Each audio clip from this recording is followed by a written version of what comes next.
Di antara mobil-mobil Ford WRC, kalian lebih suka jenis yang mana? Puma, Fiesta, Focus, atau Escort? Kalau gua sih lebih suka Fiesta. Selain rasanya enak, teksturnya juga renyah. Sorry, hanya bercanda. Alasan gua suka Ford Fiesta ya karena bentuk bodinya. Bahkan versi jalanannya juga tetap keren. Pokoknya anak muda banget deh. Ford adalah tim yang paling konsisten dalam mengikuti ajang WRC. Sama halnya seperti KTM dan Suzuki di MotoGP. Tetap konsisten mengikuti setiap serinya walaupun jarang menang. Kayaknya nggak ada lagi deh selain Ford, tim yang mampu bertahan dalam WRC lebih dari 40 tahun. Ya, walaupun bukan tim yang selalu mendominasi dalam ajang WRC seperti Subaru, Mitsubishi, dan Citroen pada eranya, akan tetapi Ford juga bukan tim underdog atau tim anak bawang. Coba ingat-ingat deh pada tahun 96 dan 97 ketika Indonesia menjadi tuan rumah WRC, Carlos Sainz dengan Ford Escort-nya 2 kali berturut-turut menjuarai WRC Indonesia. Sedangkan pada saat itu Subaru dan Mitsubishi yang menjadi tim favorit malah gagal finish di rally Indonesia. Sebenarnya ada 2 hal yang mau gue sampaikan tentang Ford WRC. Jadi mereka itu kayak ada 2 tim yang sama-sama menggunakan mobil Ford, yang satu tim pabrikan dan yang satu tim privat. Kayak tim satelit gitu kalau di MotoGP. Jadi jangan di skip dulu, mari kita bahas. Sebagai tim pabrikan, Ford pertama kali tampil di WRC sejak 1978. Kemudian pada tahun kedua, Ford berhasil merebut gelar juara dengan 3 pereli, yaitu Hannu Mikkola, Björn Waldegard, dan Ari Vatanen.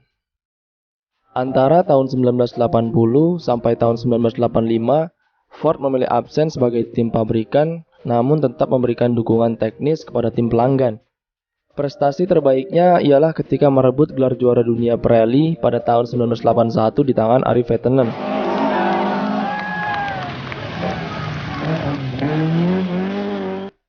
Ford baru kembali pada 1986, kali ini turun dengan grup B Ford SS 200. Sempat meraih podium pada WRC Swedia, nasib Ford RS 200 harus berakhir secara prematur. Akibat dihentikannya kategori grup B yang dianggap terlalu berbahaya. Dan pada akhir musim, Ford menempati peringkat kelima klasemen sebagai tim pabrikan. Setelah RS 200, terbitlah Sierra RS Cosworth.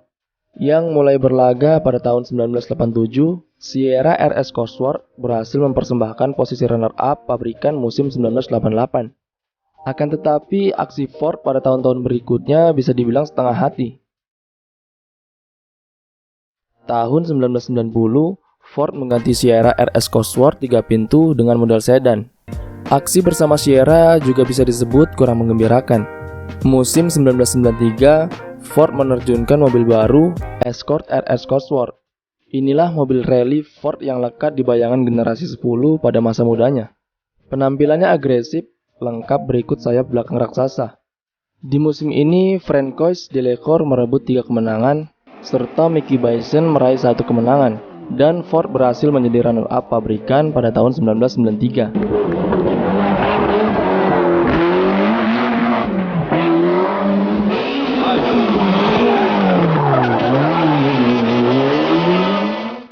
Carlos Sainz bergabung dengan Ford pada tahun 1996, memenangkan WRC Indonesia dan menempati podium sebanyak 5 kali.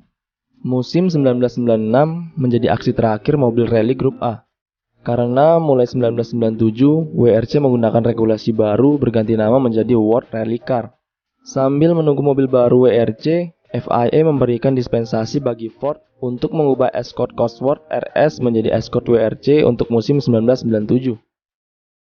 Ford menurunkan Escort WRC selama 2 musim dengan keberhasilan Carlos Sainz meraih 2 kemenangan pada kejuaraan 1997. Dan di musim itu, Ford kembali menjadi runner-up klasemen pabrikan. Escort WRC pensiun pada ronde ketiga WRC 1999, digantikan sepenuhnya oleh Ford Focus WRC. Model ini digunakan hingga 2010 dan mempersembahkan 2 gelar pabrikan 2006 dan 2007, memenangkan 44 rally dan menempati 142 podium.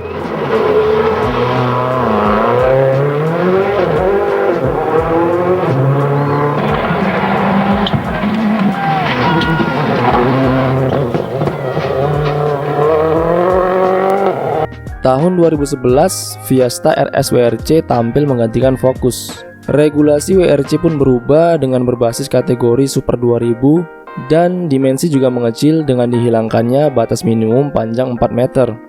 Kalau kalian tahu, itulah alasannya kenapa mobil-mobil WRC sekarang udah nggak ada lagi yang pakai jenis sedan atau yang bodinya panjang kayak Citroen C4. Selain karena untuk memenuhi regulasi, mobil-mobil sedan emang udah nggak populer lagi di pasaran. Fiesta mewakili tim pabrikan Ford dalam 2 musim dan mempersembahkan 5 kemenangan. Setelah menempati peringkat 3 klasemen pabrikan pada tahun 2012, Ford mengumumkan pengundurannya dari WRC sebagai tim pabrikan di akhir musim. Nah, di sini yang ingin gua sampaikan. Ford itu memiliki 2 tim berbeda. Yang satu tim pabrikan dan yang satu tim independen yang bernama M Sport. Itulah mengapa kalau kalian pernah lihat mobil-mobil Ford memiliki 2 livery yang berbeda, seperti Ford Focus dengan sponsor utamanya Castrol dan yang satu disponsori oleh Stolbart. M Sport sebagai tim independen sebenarnya udah mengawali debutnya sejak 2006. Pada saat itu M Sport hanyalah tim anak bawang. Kiprahnya dalam ajang WRC sangat buruk, bahkan hampir tidak pernah masuk radar juara. Era kejayaan M Sport World Rally Team hadir tepatnya tahun 2017.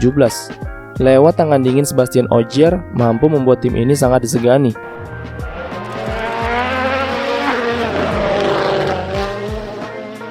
Gua sebenarnya juga heran kenapa duo Sebastian asal Prancis ini luar biasa hebat dengan memperoleh gelar juara WRC terbanyak di dunia.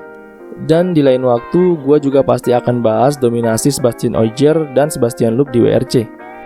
Memang benar ya, walaupun mobil bisa dibilang kalah canggih oleh tim pabrikan lain yang dana risetnya nggak terbatas, tapi kalau ditunggangi oleh driver yang top, pasti hasilnya juga bagus. Ya, kayak di Indonesia, ada Om Rifat dengan Expandernya. Mobil yang berat dan panjang bahkan tidak ideal dibanding para pesaingnya, tapi ya tetap aja menang. Setelah melihat prestasi M Sport pada tahun 2017 menjadi juara konstruktor dan pereli, pada 2018 Ford memutuskan gabung lagi ke WRC sebagai tim pabrikan bersama M Sport hingga saat ini dan memenangkan WRC 2022 pada seri pembuka dengan driver legend asal Prancis yaitu Sebastian Loeb. Terima kasih untuk kalian yang sudah menonton.